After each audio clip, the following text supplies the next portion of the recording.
the house parent of the boys at Kitembeke under City Ministries. So I've been a father before I got married. I serve in the home-based care office, care and support, and at the same time I do counseling. We do go out for awarenesses and home-based care training.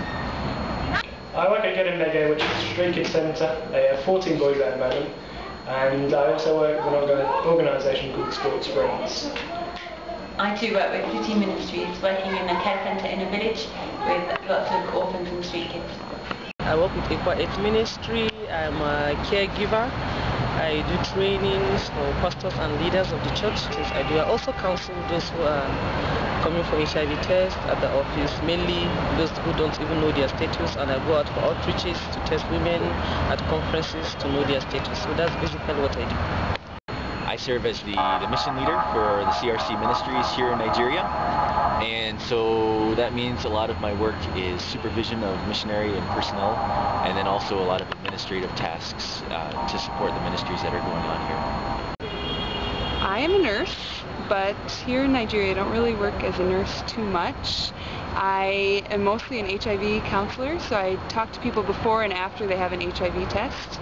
And also I do home visits where I visit orphans and other people that are sick with HIV in their homes.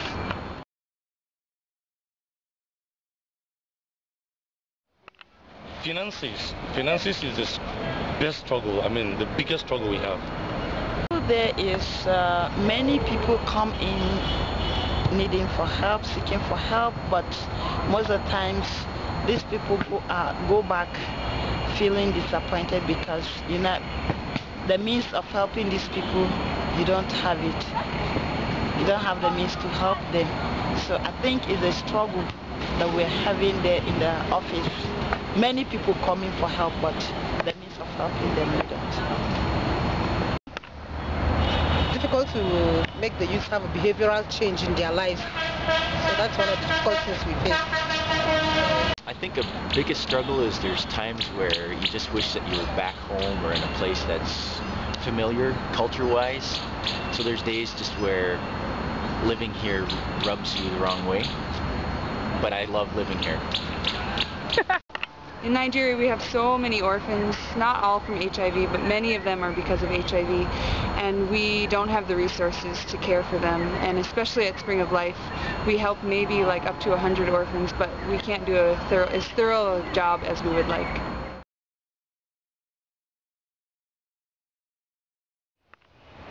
God is really doing a lot of things in Nigeria. The struggle is too much, but God is great, and He's helping a lot of people to see His greatness. I see God working in Nigeria in so many ways, because one of the things is, if I look around other countries, what is going on, the disasters, if one of those disasters should happen here, oh my word, I don't know how many people would be left. So for that we thank God. It's God working in Nigeria. And in times of food and things, God is helping us. We have more than enough in Nigeria, but few people are sitting on it. The less privileged are not enjoying it.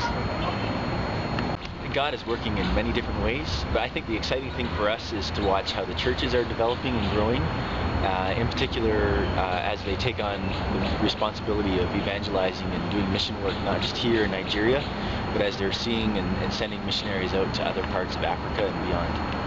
In the last 4 years that Phil and I have been here, I've really noticed an openness to people getting HIV testing, and even though stigma is such a big issue still today, it's so much better. People are caring more for their relatives and their friends that have HIV than they used to even 4 years ago.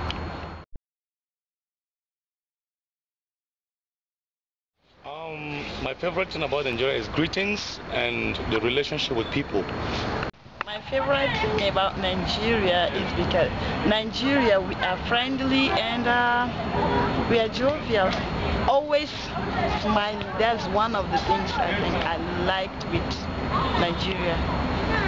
I love the way that music and dance is such a part of people's life. People are always singing and worshipping God.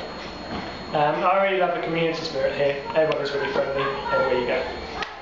I think the thing I love the most about Nigeria is the people and just their joy and their happiness in life. They're always laughing, they're always smiling, and they're just always joyful.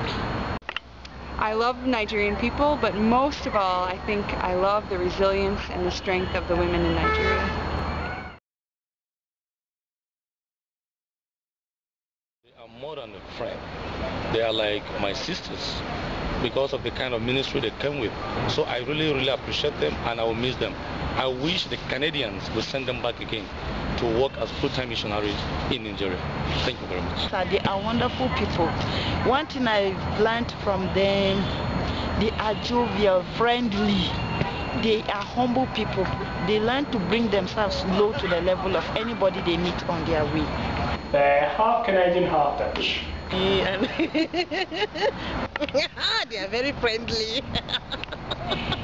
I have to say I've really appreciated just their gung-ho-ness in terms of getting involved in ministry and just diving into the culture and getting to know the people. Lisa and Rachel came over to our house just to talk about a little cultural experience where Lisa came in quite stunned about picking the hat off of a bush, some dodo. Yeah, it was just a funny experience of her cultural experience. I think it's got to be the eyebrow rings, you know? Okay, just joking. I really enjoyed Rachel and Lisa's enthusiasm, and they really just encouraged us a lot in what we're doing here, and they just put themselves out there. They've tried a lot of new things, done a lot of, you know, crazy things too, but we've really enjoyed having them around.